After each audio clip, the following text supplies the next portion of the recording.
Mapayapang Lunes sa inyong lahat, kumusta po kayo? Unang araw ng linggo ngayon at sana lahat tayo ay nakapag-energize during the weekends.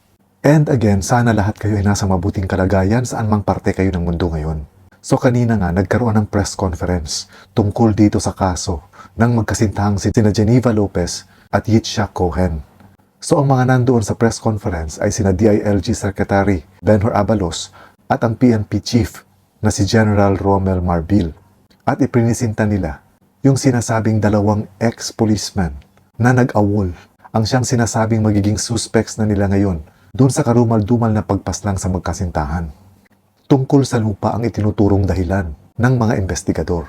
Kung napanood ninyo yung pinakahuling video na in-upload ko, na ikwento ko doon, na ayon nga sa kapatid mismo ni Yitzhak, na kwento sa kanya ni Yitzhak bago nila kitain itong sinasabing middleman sa Kapas Tarlac, ay naikwento nga niya na kukunin na nila yung titulo ng lupa dun sa taong may pagkakautang sa kanila dahil nakwento nga ni Yitzhak dun sa kapatid niya na may isang tao na umutang sa kanila. Siguro malaki yung halaga dahil malaki rin yung sinasabing ektarya ng lupa na meron itong tao na ito.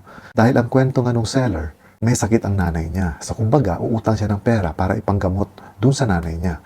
Ang kaso nga siguro dahil matagal na yung utang at wala nang kakayahang magbayad pa itong nangutang.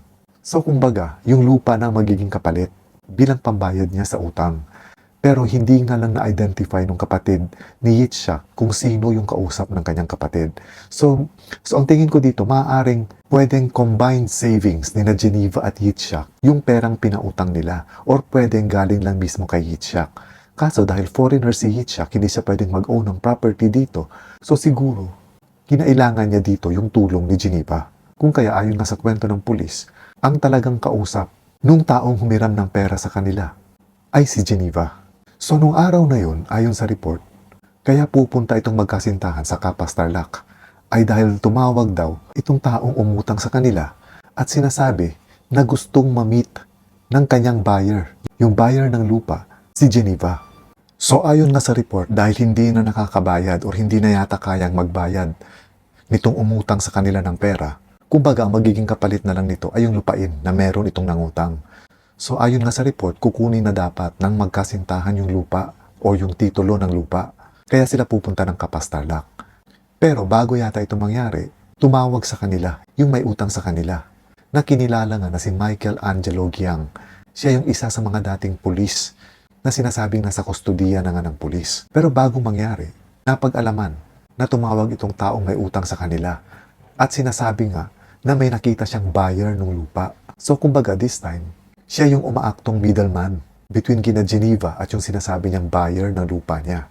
So gusto daw ng buyer na ma-meet itong magkasintahan. At ito yung dahilan kaya sila pumunta ng Kapas Tarlac.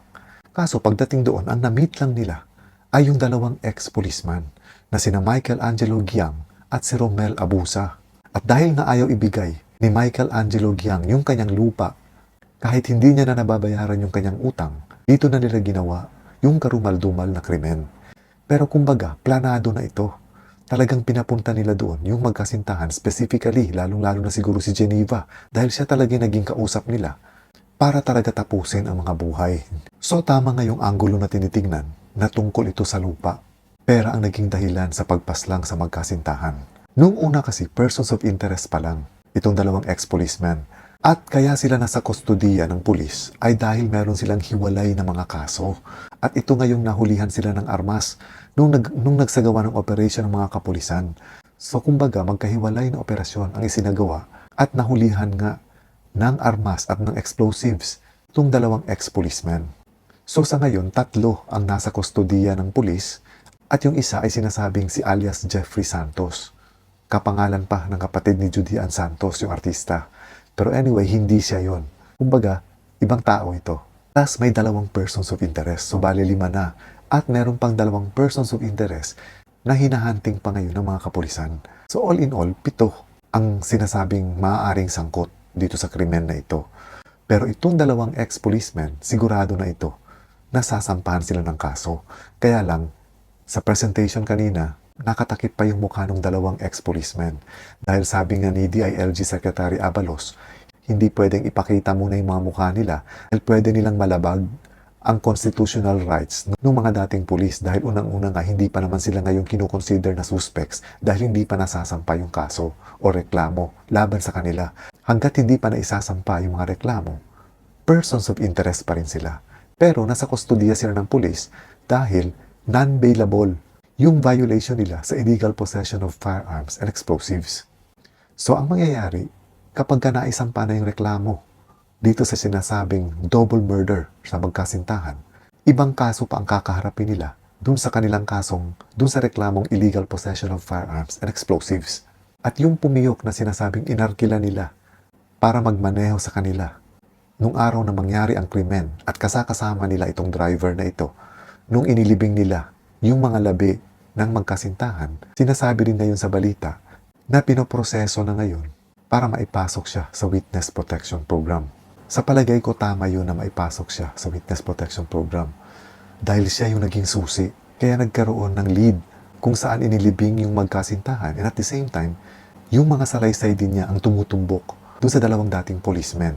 Kumbaga, nandoon talaga siya at nakita talaga niya yung dalawang bangkay at na-witness niya kung saan at papano ito inilibing ng dalawang dating polis.